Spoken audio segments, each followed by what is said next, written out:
Yo, what's good? So Robert Brooks, black man that was beaten to death by correction officers at Marcy Prison while handcuffed.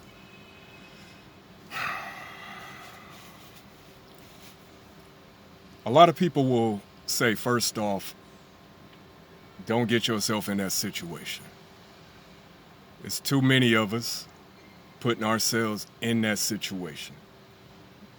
All money is not good money. I will start by saying that.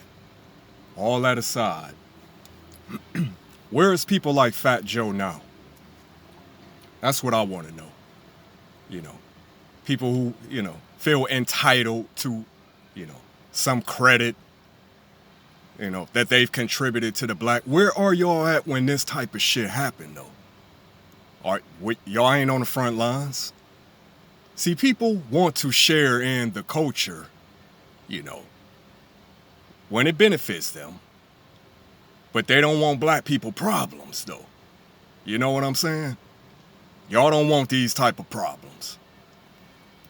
So I don't want to hear nothing else about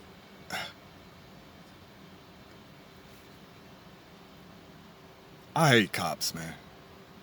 I have a pathological hatred for cops. But I have my reasons. If you grew up in the inner city, you know what it is. You know what it is. With these racist ass, power hungry ass, cowardly cops.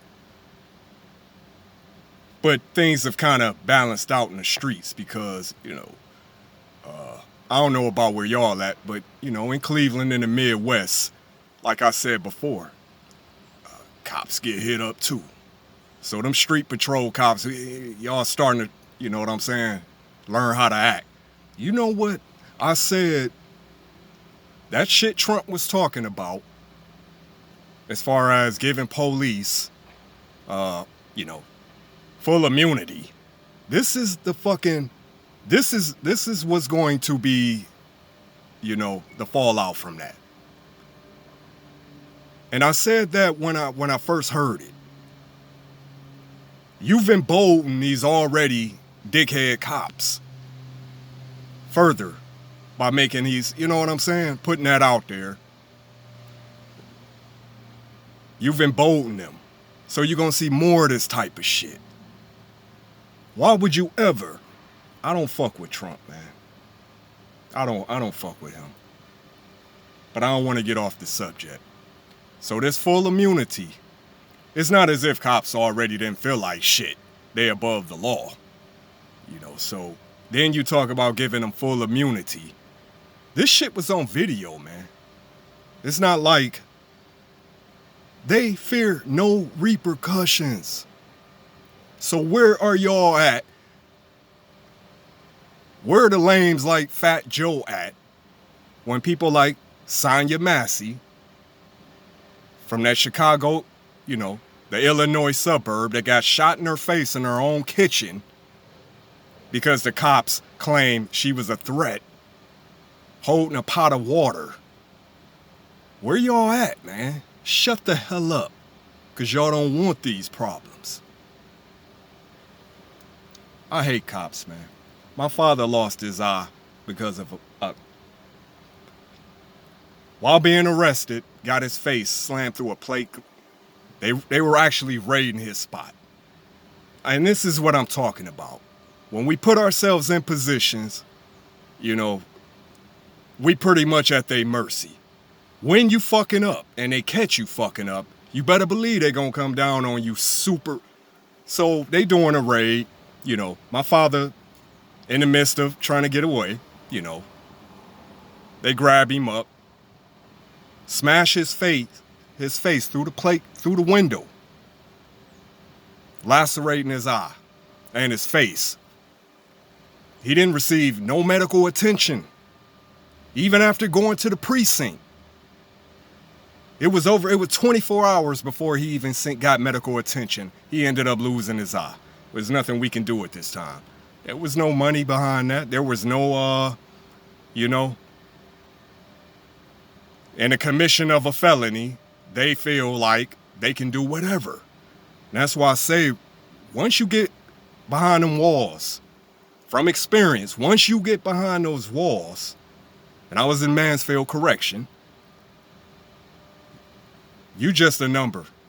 Anything can happen to you. Anything can happen to you. And that shit get real. And that's what you young niggas better realize, man. Because this, like I said, when you out here tearing up the streets, and it get real once you get behind them walls and you realize, man, anything can happen to you and no one will care. I've seen CEOs knowingly put an inmate in a pod with his ops, with opposing gang members, you know. So these CEOs, some dirty, crooked, low-down, we already know they funneling all type of shit into the prison systems, you know. So you got crooks monitoring inmates. I shouldn't say I hate all cops, because I know it's some good upstanding cops out here. I can't help it. Through my experiences in situations where I wasn't committing no crime, profiled in my own neighborhoods, you know. This is in the 90s, it was really bad. So once you get, like I said, man, you cannot put yourself in that position. But that being said, it's people that's been wrongfully convicted that end up in the prison system and never come out of there. The whole system, it's a cash cow. We know how many elitists, some of them black, I hate to say it, but yeah, it's black elitists also invested in the prison system. It's a cash cow, you know, so we can't keep putting ourselves in positions like this, you know, because like I said, once you get in there, you are stripped of your humanity, man. You are no longer a human once you get in there. So, I was blessed to make it out of there. And I said I would never put myself in that position again. But, like I said, man, whether you a criminal or not, you still have some rights. For these cowards to be, and this shit is recorded, man. And this is what I'm saying about Trump and his full immunity shit. So you basically have just told them, yeah, go ahead, get down how y'all get down. Don't worry about it. I got you. Okay. But what if the tables turn? What if niggas ever figure out that we are not our own worst enemies, but what if we actually turn our focus on the true enemies? What if that ever happened? They would have to bring the fucking National Guard up in here.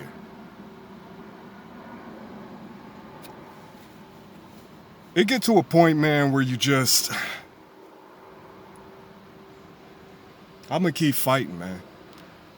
You know, we just gotta keep fighting. We gotta keep standing up to the corruption. We cannot, you know, we cannot just lay over and let them roll over us.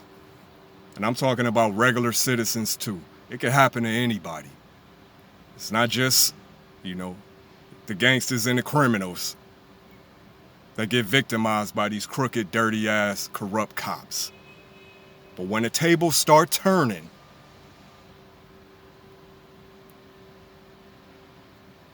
I'm gonna leave it there. 216 Scano, you already know.